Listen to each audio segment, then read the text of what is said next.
Hello student, आज हम पढ़ेंगे क्लास 10th का third chapter money and credit.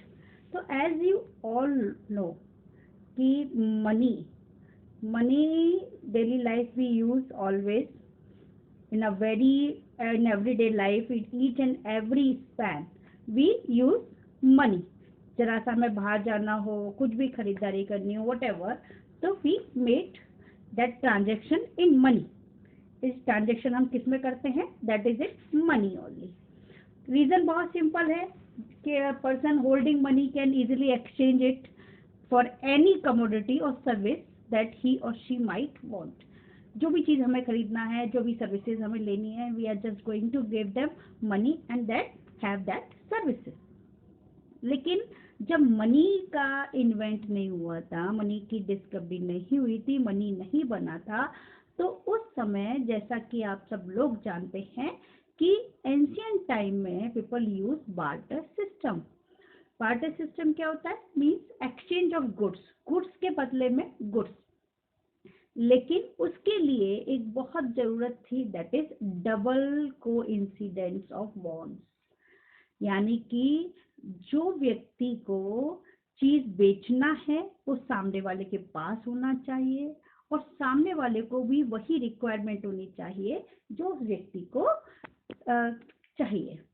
ठीक है, इस तरह से that incident is called double coincident.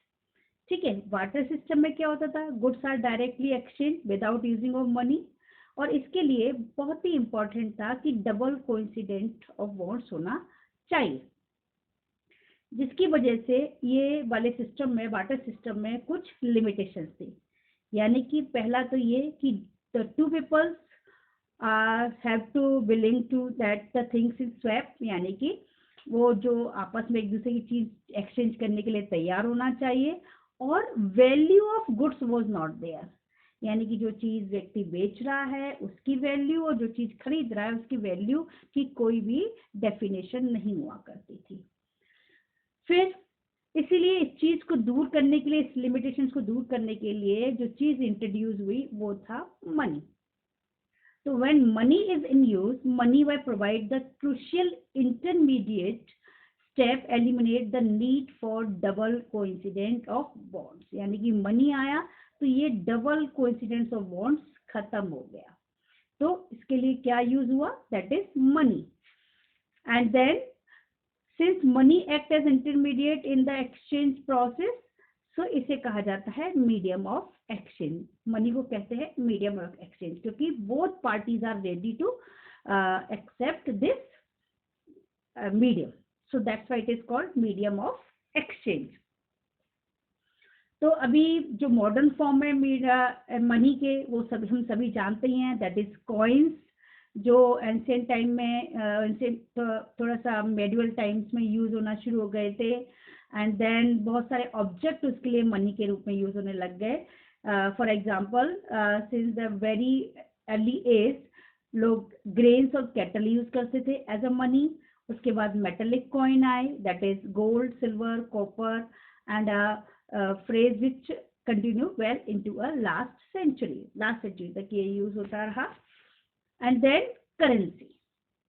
फिर मॉडर्न हिस्ट्री में करेंसी आई, that is modern form of currency included, that is paper note और कॉइन्स। ये मॉडर्न फॉर्म ऑफ करेंसीज हैं। Unlike the things that were used as money earlier, modern currency is not made of precious metals such as gold, silver and copper. Ancient time में, medieval time में जो coins बनते थे वो precious metals के बनते थे, ना ही लाइक ग्रेन और केटल की तरह, जैसा कि अभी आजकल यूज नहीं करते। Modern currency is without any use of its, ये सब नहीं है। इसके अलावा इसमें एक करेंसी है, एक पेपर का टुकड़ा है, कागज का टुकड़ा है, that is authorised by the government of India, और वो गवर्नमेंट ऑफ इंडिया ऑथराइज करती है कि उस पेपर की वैल्यू क्या है। इसी तरह से डिफरेंट कंट्रीज में अलग अलग तरह की करेंसीज हैं जो वहाँ की गवर्नमेंट ऑथराइज करती है कि उस पेपर की क्या वैल्यू है। जिस तरह से देख सकते हैं कि यूएसए में डॉलर चलता है, ब्रिटेन में पाउंड है, कनाडा में कैनेडियन डॉलर्स है, सिंगापुर में सिंगापुर डॉलर्स है। और इन सब की गवर्नमेंट इन करेंसीज को ऑथराइज करती है कि इस पेपर की value 10 rupees, 100 rupees, 500 rupees, 1000 rupees है। Okay, now next is different countries have different type of currency. Like हमारी कंट्री में Reserve Bank of India currency note issue करती है on the behalf of central government. As per Indian law no other individual और organisation is allowed to issue currency. कोई और इस currencies को issue नहीं कर सकता है। हमारी कंट्री में रिजर्व बैंक ऑफ इंडिया इसको केवल यही अथॉरिटीज हैं जो करेंसी को इश्यू कर सकती हैं। और अभी आजकल क्या होने लगा है कि लॉ लीगलाइज करता है कि मीडियम ऑफ पेमेंट क्या होगा, रुपीज। इसे कोई भी व्यक्ति ट्रांजैक्शन या किसी भी पेमेंट को सेटलमेंट करना हो तो इस करेंसीज को वो डिनाई नहीं कर सकता। No individual in India can legally refuse a payment made in rupees.